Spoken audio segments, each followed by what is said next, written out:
Welcome back, everyone. Today, I am bringing you some new details and critical updates on the Nancy Guthrie case. A woman was heard screaming just 2 miles from Nancy Guthrie's house between midnight and 12:30 trying to get out of a car. Yes, you heard that right, desperately trying to escape from a vehicle. But Nanos insists this has absolutely nothing to do with Nancy's disappearance.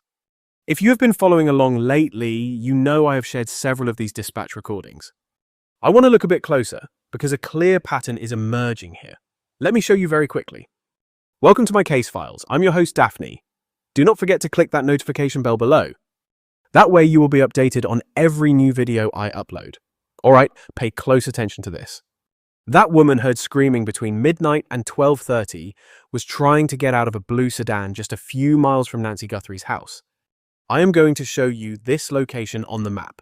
Together we can start piecing this entire puzzle together using the dispatch reports we heard about a masked suspect fleeing from the police. That all went down between 7:30 and 8 in the evening back on January 31st. The physical description of this man perfectly matched the suspect who showed up at Nancy's front door that very same night. He even had those white shoes. And honestly, I do not believe that is just a coincidence. Next we move to midnight with the screaming woman trying to get out of the car. And then we fast forward to 3 in the morning, which would already be February 1st. When a young boy wakes up, looks outside and spots 3 masked men holding a firearm. Let me show you this. Before we listen to this police dispatch, pay close attention to the date. It is February 1st. This happened right at the start of February 1st from 12:01 to 12:31 a.m. Now let us look at Nancy Guthrie's timeline. I will show you her timeline here, and I want you to focus on the shift from January 31st to February 1st. Tell me what you see. At first, all we knew was that she got back to her house on January 31st, and her garage door closed at 9:50. Looking at the timeline, you will notice her doorbell camera went offline at 1:47. This would have happened 1 hour and 47 minutes after. That woman was heard screaming just a few miles away. And yet Nanos still insists there is no connection to Nancy. But here is the absolute strangest part of all. Listen closely. At 2:30 in the morning, you know how this goes. Played backwards, it sounds terrible. The caller reports seeing a woman screaming out of a car window. It then headed north on Oracle. The car was a dark red or blue Chevy Malibu with no license plates. According to the report, the woman was dressed in all black, hanging out the window with the car door open. Unit call TTPD and see if they have any reports on that vehicle. Alright, that is all we hear from that audio clip. Keep in mind, this occurred right at midnight. Right at midnight, that was the first call. I will try to explain this the best way I can. I am no teacher, so explaining these things is a bit hard, but I can definitely show you. That is why I drew a simple line, just a thin yellow line. I did not trace street by street to that first incident at 7:30, but this line adds up to about 11 miles. But this is the exact spot where they heard the woman screaming as she tried to escape the vehicle at midnight, specifically at the intersection of Oracle and River Road. I know if you follow this case, you already know these names, and you have probably heard a lot about these two roads. Why? Because in reality, these streets are absolutely key to how this entire investigation is unfolding. We know the FBI was searching very close to there. And the brown marks on my map match Annie's map. She created one, and I will show you. This is her map. We learned she shared it on a neighborhood app, like those Catalina Foothills Facebook groups. That group is private, so nobody can get in unless you are an actual resident of the area. Believe me, I already tried. So I went onto Google Earth and marked out the areas from Annie's map.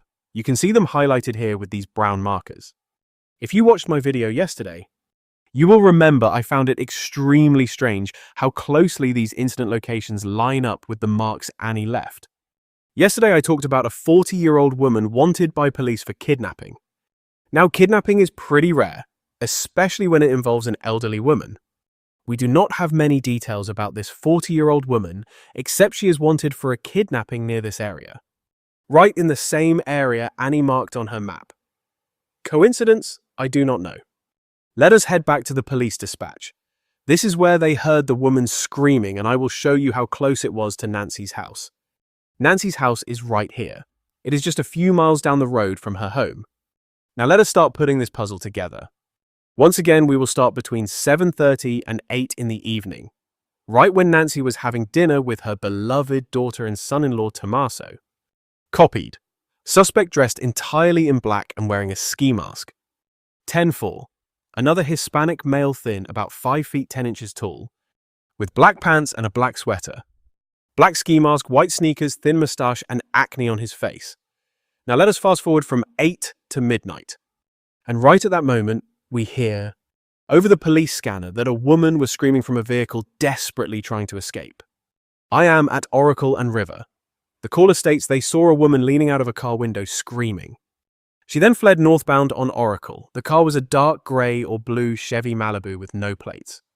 Callers report the woman was wearing black hanging out the window and the car door was open. Unit, can you notify PCSO and see if they are available? Copy that. We will advise PCSO the air unit is not active. And now we will fast forward to 3 in the morning.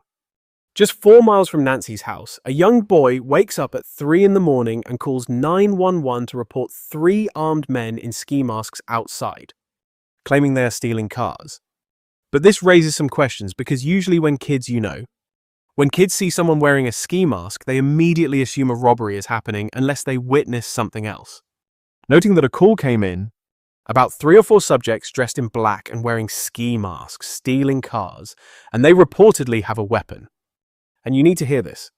There was a 911 call from a neighbor saying the caller tried to reach out earlier, warning that there were 3 or 4 subjects dressed in black with ski masks stealing vehicles. Neighbors first heard the noise at 2:26, reporting they heard it right through their window.